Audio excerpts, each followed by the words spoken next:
Hello बच्चों, आज की क्लास में हम क्या करेंगे? Area related to circles. इसका इंट्रोडक्शन दूंगी मैं आज आपको। चैप्टर 11 है क्लास 10 का एनसीईआरटी में से, ठीक है। वैसे आप सर्कल्स का सेक्टर एंड सेगमेंट के बारे में ऑलरेडी पहले पढ़ चुके हैं, उसका पूरा एरिया वगैरह नहीं, लेकिन आपको पता है सेक्टर्स एंड सेगमेंट्स क्या होते हैं, ठीक है। And radius and chords and diameter ये आप ऑलरेडी काफी पहले पढ़ चुके हैं, ठीक है। नाउ अब इसमें देखो, जैसे ये डायग्राम है आपके पास ओ ए पी बी, ये एक थीटा एंगल है, तो ये एक जो बनेगा ये क्या है? एक सेक्टर है। ओ ए पी बी ये एक सेक्टर है, ये पूरा एक सर्कल है, ठीक है। ओ ए पी बी क्या है? माइनर सेक्टर हो जाएगा क्योंकि ये छोटा है, और ये जो पूरा लेफ्ट रह गया इसके अलावा ओ ए क्यू बी, अगर आप इसको इस टाइप से जाओगे तो ये जो बड़ा वाला बन रहा है दिस इज मेजर सेक्टर, ठीक है।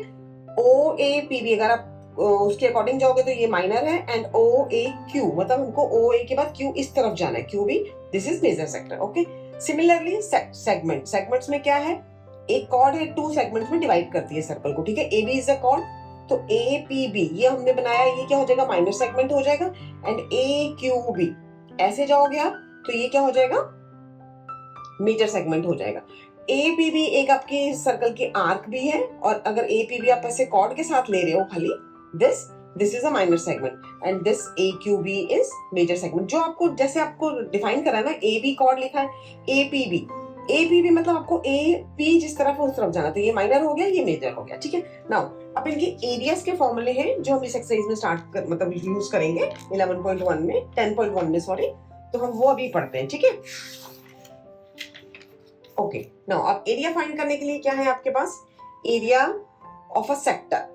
अगर आपके पास थीटा डिग्री एंगल दिया हुआ है एंड आर आपको रेडियस गिवन है, ठीक है। R is the radius and theta is the angle, ये एपीबी इसके अकॉर्डिंग, ठीक है। So area of sector O A P B theta angle के साथ, जो थीटा एंगल है आर रेडियस है, तो इसका आपका एरिया क्या बनेगा? Theta upon 360, total angle 360 degree होता है, तो थीटा अपॉन 360 हो गया, एंड टोटल का एरिया कितना होता है? पाई आर स्क्वायर, तो pi are square. This means O A P B minor sector का एरिया कितना होगा?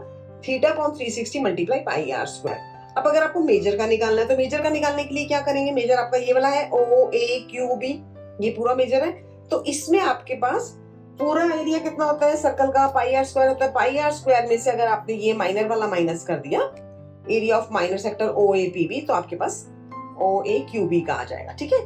तो ये आपका मेजर का पाई आर स्क्वायर में से माइनस करके आ जाएगा, और माइनर का क्या फॉर्मूला है? Theta upon 360 into pi are square, ठीक है। सिमिलरली ऐसे सेगमेंट्स का एरिया है। सेगमेंट का देखो क्या है, एक आपकी लेंथ ऑफ आर्क भी है। अगर आपको खाली आर्क ये यहाँ से यहाँ तक एपीबी इतनी लेंथ फाइंड करनी है, और अगर आपके पास थीटा डिग्री एंगल दिया हुआ है, तो theta upon 360 multiply 2 pi r. 2 pi r देखो, 2 पाई आर क्या है? पूरा सर्कमफ्रेंस होता है सर्कल का, तो अगर आपने इस एंगल के अकॉर्डिंग निकालना है तो थीटा अपॉन 360 करेंगे, मल्टीप्लाई 2 पाई आर करेंगे, तो एपीबी, ये एपीबी की खाली लेंथ आएगी, लेंथ ऑफ एन आर्क, ठीक है। सेगमेंट होगा ये पूरा ऐसे, कॉर्ड के साथ आप लोगे तो सेगमेंट आएगा, लेकिन अगर एपीबी आप खाली ये आर्क ले रहे हो, दिस इज एन आर्क, तो आपके पास आर्क की लेंथ आएगी theta upon 360 multiply 2 pi r, okay. Now अब एरिया ऑफ सेगमेंट निकालना है, तो देखो एरिया ऑफ सेगमेंट ये एपीबी, ये आप एपीबी जब आप सेगमेंट बोलोगे तो एबी कॉर्ड के साथ ये पूरा ये वाला शेडेड एरिया आएगा, ठीक है। इसका एरिया निकालने के लिए बहुत सिंपल है, आपको O A P B area of sector निकालना है, और सेक्टर के एरिया में से ओ ए बी ट्रायंगल का एरिया माइनस कर देना है, ठीक है।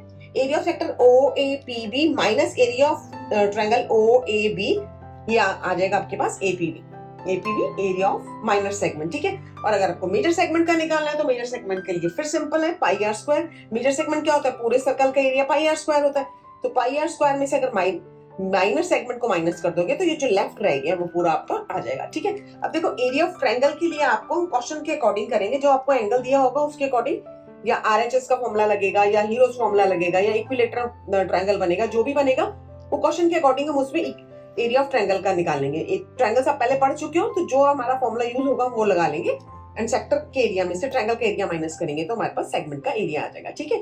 नाउ अब नेक्स्ट वीडियो में एक्सरसाइज 11.1 करेंगे आप, ठीक है। Okay, thank you.